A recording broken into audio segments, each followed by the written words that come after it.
Meu nome é Ismalha. A lei dizia que eu nasci livre, mas a corrente no meu pescoço não sabia ler. Eu nasci em 1875, 4 anos depois da tal lei do ventre livre. Minha mãe, escravizada, me chamava de ingênua, o termo que usavam para os filhos de escravas que, teoricamente, seriam livres aos 21 anos, teóricos da corte.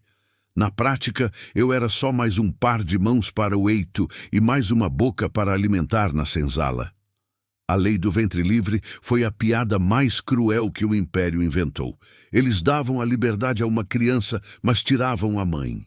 Era uma liberdade que chegava na idade adulta, sem pai, sem terra, sem nome, sem dinheiro, sem nada.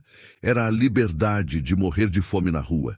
Eu cresci sob o olhar do feitor Inácio, um homem de ombros largos, com um cheiro enjoativo de couro e suor azedo. O feitor Inácio era a encarnação da crueldade. Ele tinha um prazer especial em me chicotear, dizendo que as ingênuas precisavam aprender que a liberdade é uma mentira. Ele dizia que eu era mimada pela lei e que ele iria reeducar o meu corpo. Eu via minha mãe se definhar.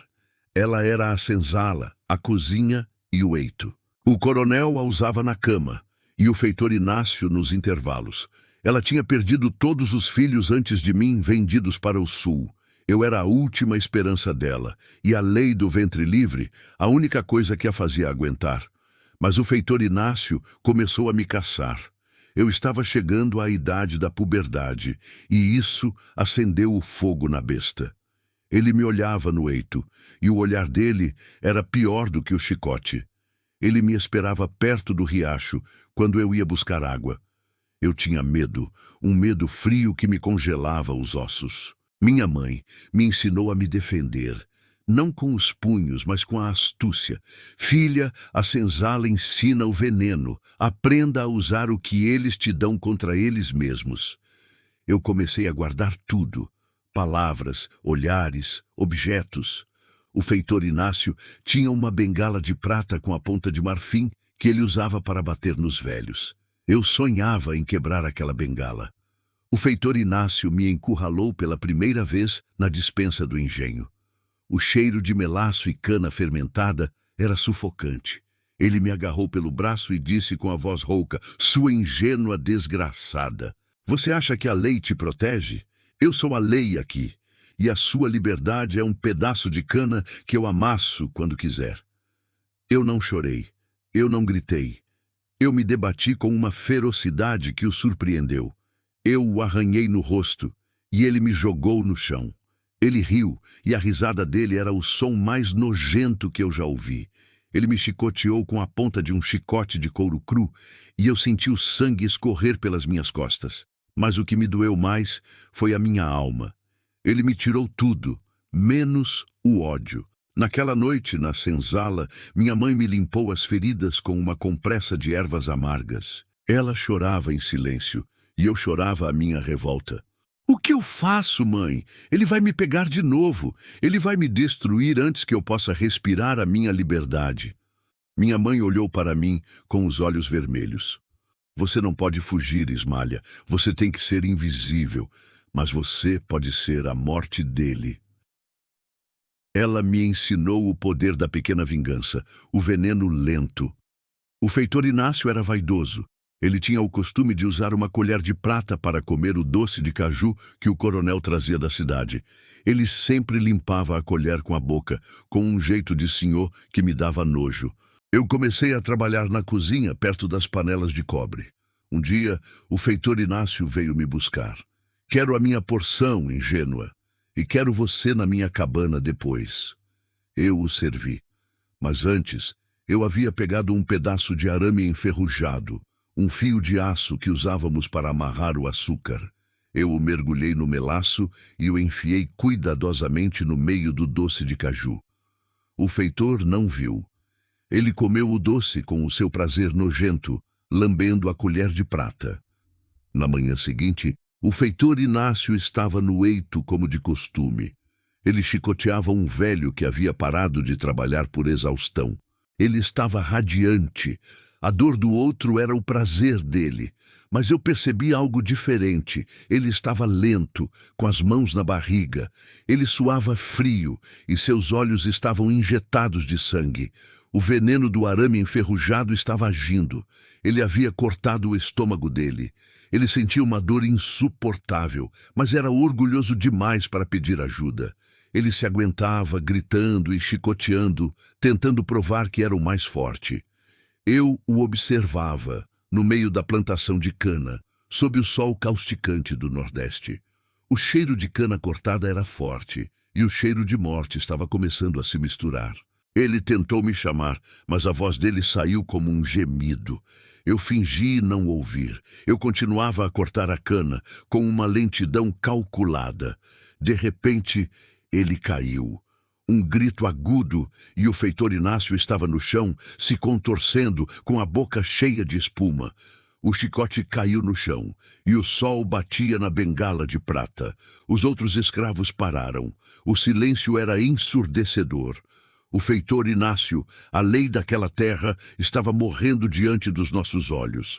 O medo era palpável, mas no fundo de cada alma havia uma satisfação brutal, a vingança que não tinha nome. Eu me aproximei. Eu o olhei de cima. Ele me olhou, e no olhar dele havia o terror e a surpresa. Ele não podia acreditar que a ingênua que ele havia chicoteado estava ali, testemunhando a sua morte. Eu não fiz nada. A natureza, a dor e o veneno estavam fazendo o trabalho por mim. Mas o destino me daria mais. O feitor Inácio foi enterrado no canto da fazenda sem cerimônia.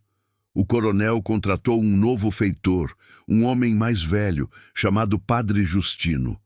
Não era padre de verdade. Era um apelido que ele tinha por ser hipócrita e ler a Bíblia enquanto chicoteava. O Padre Justino era ainda pior. Ele não gritava, mas batia com uma frieza calculada, como se estivesse fazendo um serviço de Deus. O coronel começou a usar o Padre Justino para me vigiar. Ele sabia que eu era uma ingênua teimosa e que o feitor Inácio havia morrido por um motivo que ele não podia provar. Ele queria que eu fosse domesticada. O Padre Justino começou a me dar sermões sobre o pecado e a obediência. Ele me levava para a sacristia da capela da fazenda, um lugar escuro e frio, e me obrigava a limpar os candelabros de prata. Ele me olhava com a mesma luxúria do feitor Inácio, mas com um verniz de santidade que me dava náuseas. Um dia ele tentou me tocar. Ele me agarrou pelo braço e disse: "Você está cheia de pecado, Ismália. Você precisa de penitência." Eu o encarei. Meu ódio agora era uma pedra fria no meu peito. Eu não era mais a menina que havia sido chicoteada na despensa. Eu era a mulher que havia testemunhado a morte de um feitor. Eu gritei, e o grito saiu como um rugido. Os outros escravos ouviram. O Padre Justino ficou pálido. Ele me soltou e me mandou sair, mas eu não saí.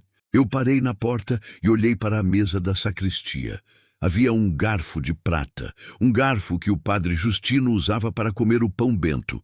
Naquela noite, eu tive um sonho. Minha mãe me apareceu e disse: "O veneno é lento, mas o fogo é rápido. Mate-o, Ismália, pelo seu ventre livre." A revolta não veio com tambores e facões, veio com o silêncio e o ódio. Eu sabia que o Padre Justino me esperava. Ele sabia que eu havia gritado, e ele iria me punir. Eu entrei na sacristia na manhã seguinte, fingindo limpar. O Padre Justino estava lá, lendo a Bíblia, com a voz baixa e hipócrita. Ele me olhou e sorriu. "Você veio ingênua. Sente-se aqui.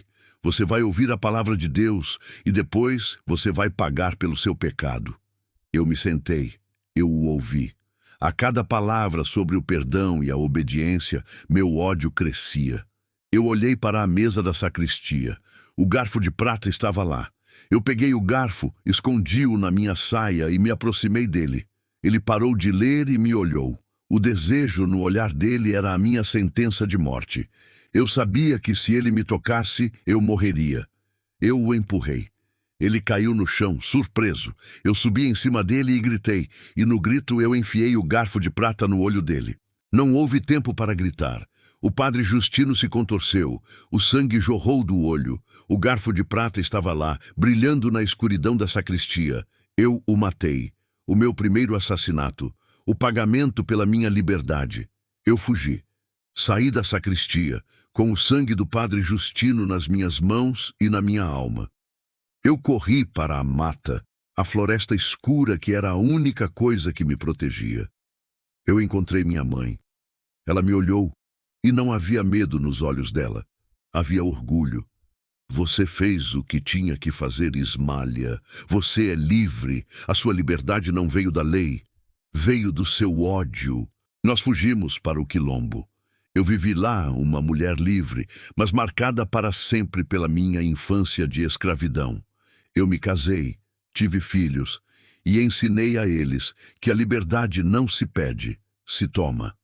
A minha história é a história de um ventre livre, que nunca viu a cor da liberdade, mas que a conquistou com a força do ódio e da vingança. Eu não sou um anjo, sou a fúria da senzala, e eu sou a prova de que a lei dos homens é fraca, mas a vingança da escrava é eterna.